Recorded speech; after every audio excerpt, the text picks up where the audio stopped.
नमस्कार, हिमाचल दस्तक टीवी देख रहे हैं आप और मैं हूं आपके साथ प्रवीण ममता। तो हमारे साथ अभी खास बातचीत के लिए हिमाचल प्रदेश के नए एडवोकेट जनरल अनूप रतन जी है। पिछले कल ही जो है वो इनको लेकर के जो गृह विभाग की तरफ से सूचना जारी की गई है, आज इन्होंने अपना कार्यभार संभाल लिया है और हिमाचल दस्तक टीवी के साथ खास बातचीत के लिए हमारे साथ मौजूद हैं। सर, सबसे पहले आपको ढेरों बधाई। Thank you very much.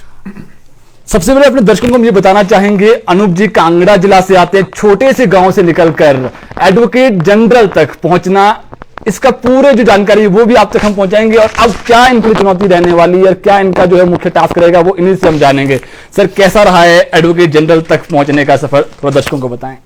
देखिए, एक एडवोकेट जब हाई कोर्ट में वकालत करने आता है तो उसका एक लक्ष्य होता है कि वो हाई कोर्ट में वरिष्ठता को हासिल करे और जो वरिष्ठ पद हैं उन पर पहुंचने के लिए निरंतर प्रयास करता रहे, अपनी बेस्ट परफॉर्मेंस कोर्ट में दे, क्लाइंट्स को बेस्ट परफॉर्मेंस दे, ताकि इन जगहों पर आप समाज की सेवा कर सकें। इस तरह से मैं कांगड़ा जिला के देरा तहसील के गंगोट गांव से यहाँ शिमला में वकालत करने आया और उसके पश्चात वर्ष 1998 से लगातार हिमाचल प्रदेश उच्च न्यायालय में और विभिन्न नज़दीकी अदालतों में काम कर रहा हूँ। इस दौरान मैं हिमाचल प्रदेश में भारत सरकार का अधिवक्ता भी रहा, जिसमें मैंने 10 वर्षों तक भारत सरकार के अधिवक्ता के रूप में कार्य किया। उसी तरह म्युनिसिपल काउंसिल डलहौजी, माता Chintpurni temple trust, marketing board तथा उसके पश्चात एडिशनल एडवोकेट जनरल के रूप में मैंने हिमाचल प्रदेश में अपनी सेवाएं दी हैं। सर, ये तो आपके बारे में हो गया। सर, आपको सीएम को काफ़ी करीबी माना जाता है, किस तरीके से देखते हैं आप, सरकार की तरफ से भी पूरा सहयोग रहा आपको? देखिए, ये महाधिवक्ता का पद या किसी भी वकील के लिए जब कोई भी क्लाइंट अपना वकील चुनता है तो उसका विश्वास सबसे बड़ी बात होती है। जिस वकील पर सबसे ज़्यादा विश्वास होता है उसे ही सरकार अपना महाधिवक्ता बनाती है। ये प्रथा तब से चली आ रही है जब से ये लोकतंत्र की स्थापना हुई है। इसलिए ये कहना कि माननीय मुख्यमंत्री जी का विश्वास है या नहीं, वो इस पद पर नियुक्ति होना ही सब कुछ स्पष्ट करता है। सर, एक चीज़ ये जानना चाहेंगे, जो हालांकि आपने आज ही पद ग्रहण किया है, पिछले यदि आप 5 साल देखेंगे तो काफ़ी भर्तियां जो है वो कोर्ट कचहरी के चक्कर काटती रही है। युवाओं के डेली मैसेजेस आते हैं, कॉल्स आते हैं, JOIT के मसला जो है वो ये आरोप लगा रहे हैं छात्र की सही तरीके से ढंग से उठा नहीं पाए। अब ये सुप्रीम कोर्ट चला गया है मैटर, फिर JBT और BED का मसला भी आया। क्या रहेगा, क्योंकि युवा जो है वो जॉब चाह रहे हैं, जॉब निकल भी रही है लेकिन वो बाद में कोर्ट कचहरी में फंस रही है। क्या प्राथमिकता रहेगी अब आपकी? इस मामले में मैं अभी इतना ही कहना चाहूँगा कि हर व्यक्ति का अधिकार है कि वो उच्च न्यायालय को, अगर उसे लगता है कि उसके खिलाफ या उसके प्रति गलत व्यवहार हुआ है तो वो उच्च न्यायालय को अप्रोच करे, उच्च न्यायालय में आए। परंतु उन मामलों को जल्दी से निपटारा करवाने के लिए सरकार की तरफ से महाधिवक्ता कार्यालय जल्द से जल्द तुरंत कार्रवाई करने की कोशिश करेगा। और जो दूसरी बात रही, बाकी आपने लंबित मामलों की बात या रोजगार की बात कही, तो माननीय मुख्यमंत्री जी ने ये स्पष्ट किया है कि जो गारंटी देकर कांग्रेस सरकार सत्ता में आई है और माननीय मुख्यमंत्री जी ने स्पष्ट कहा है कि हम युवाओं को रोजगार देंगे और व्यवस्था परिवर्तन करेंगे। तो व्यवस्था परिवर्तन एक ऐसा नारा है जिसमें हर विभाग में व्यवस्था परिवर्तन होगी और इसी के अंतर्गत महाधिवक्ता कार्यालय भी आता है। और जो जरूरी कदम उठाने पड़ेंगे उस दिशा में हम कदम उठाएंगे ताकि त्वरित न्याय मिल सके। सर, आपकी 3 मुख्य प्राथमिकताएं क्या रहने वाली है? इसको हालांकि इससे पहले भी आप अतिरिक्त रहे हैं, महाधिवक्ता शायद अभी पहली बार बने हैं, क्या प्राथमिकताएं रहने वाली है? देखिए, इस ऑफिस की मुख्य प्राथमिकताएं तो हमेशा से, जब से इस ऑफिस का निर्माण हुआ है, मुख्य प्राथमिकता लोगों को न्याय दिलाना ही रहा है।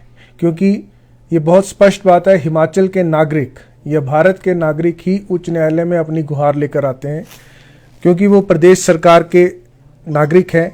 तो प्रदेश सरकार का कर्तव्य बनता है कि उनकी समस्याओं को त्वरित हल करे। इसी दिशा में व्यवस्था परिवर्तन के नारे के अंतर्गत हम कदम उठाएंगे।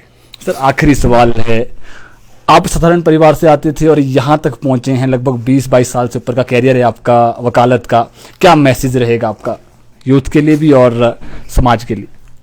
देखिए, अब ये बात कहना, लेकिन सबके सहयोग से ही हर इंसान ऐसी जगहों पे पहुंचता है।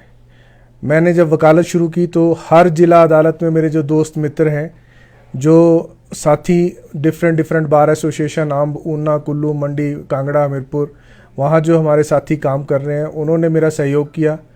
मैंने अपनी मेहनत से परिणाम दिए, इस प्रकार हम यहाँ पे स्थापित हुए। और अब उसी कड़ी के तहत माननीय मुख्यमंत्री जी के सहयोग से, उनके आशीर्वाद से, और कांग्रेस में जो NSUI संगठन है, यूथ कांग्रेस संगठन है, उनमें मेरी कार्यप्रणाली को देखते हुए उन्होंने मुझे इस पद पर बिठाया है। और मैं माननीय मुख्यमंत्री जी को भी और प्रदेश की जनता को आपके माध्यम से विश्वास दिलाना चाहता हूं कि हम लोग अब उनके द्वारा दिए गए दायित्वों को पूर्ण रूप से निर्वहन करेंगे। सर, एक आखिरी सवाल है, थोड़ा तीखा सवाल है। काफ़ी यूथ रोजाना जो है वो कमेंट भी करते हैं, कॉल्स करते हैं कि एडवोकेट जनरल से हम संपर्क करने की कोशिश करते हैं, हालांकि पिछले वाली बात कर रहे हैं, वो कॉल तक नहीं उठाते हैं, और जो मामले फंसे हुए हैं वो कहीं ना कहीं जो है वो सरकार के साथ उनकी भी जो है वो कहीं ना कहीं कमियां रहती है, ये आरोप लग रहे हैं। इन आरोपों को किस तरीके से दूर करेंगे आप? देखिए, हर सरकारी विभाग जनता का ऑफिस है, कोई भी व्यक्ति हमसे मिलने कभी भी आ सकता है। एक बात रहती है कि 10 से 1 और 2 से 5 बजे तक हम लोग न्यायालय में होते हैं, तो कोई भी अधिवक्ता, ना महाधिवक्ता ही नहीं, कोई भी अधिवक्ता फ़ोन नहीं सुन सकता है, या बहुत कम फ़ोन सुन सकते हैं। परंतु उसके पश्चात शाम को या दिन में जब भी समय अब उपलब्ध हो, शनिवार रविवार भी हम लोग सब लोगों से मिलने के लिए यहाँ बैठे हैं, और सबकी समस्याओं का समाधान करने के लिए न्यायालय के स्तर पर या सरकार के स्तर पर, क्योंकि महाधिवक्ता का जो ऑफिस है वो न्यायालय और सरकार के बीच की एक ब्रिज का काम भी करता है। तो मेरा ये मानना है कि किसी भी स्तर पर हिमाचल के नागरिकों की समस्या का समाधान होना चाहिए।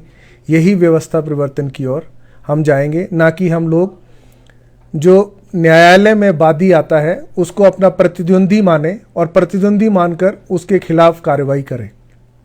इस दिशा में हम कदम उठाने की कोशिश करेंगे। शुक्रिया बातचीत के लिए।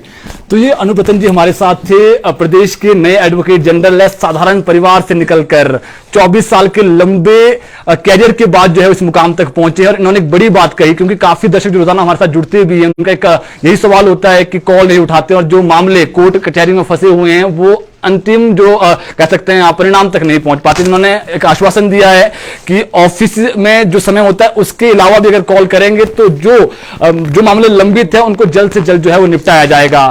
फिलहाल अभी इन्होंने कार्यकाल आज ही शुरू किया है, और काफी जो आपके भी सवाल होंगे वो भी हम इनसे पूछेंगे। और जो इन्होंने एक बड़ी बात कही कि किसी भी जो भी लोग यहां पर आएंगे, कोई ऐसा नहीं कि प्रतिद्वंदी हो, सभी का जो निपटारा है वो किया जाएगा, और जो सरकार के जो मामले हैं उनको उनकी जो पैरवी है वो करते हुए अब अगले 5 साल ये नजर आएंगे। बहरहाल अभी के लिए इतना ही, फिर आपके साथ जुड़ेंगे नई खबर और नई अपडेट को लेकर के। जुड़े रहें ताज़ा खबरों के लिए हिमाचल दस्तक टीवी के साथ। कैमरामैन मनोज के साथ राजधानी शिमला से हिमाचल दस्तक टीवी के लिए प्रवीण मोंगटा की रिपोर्ट।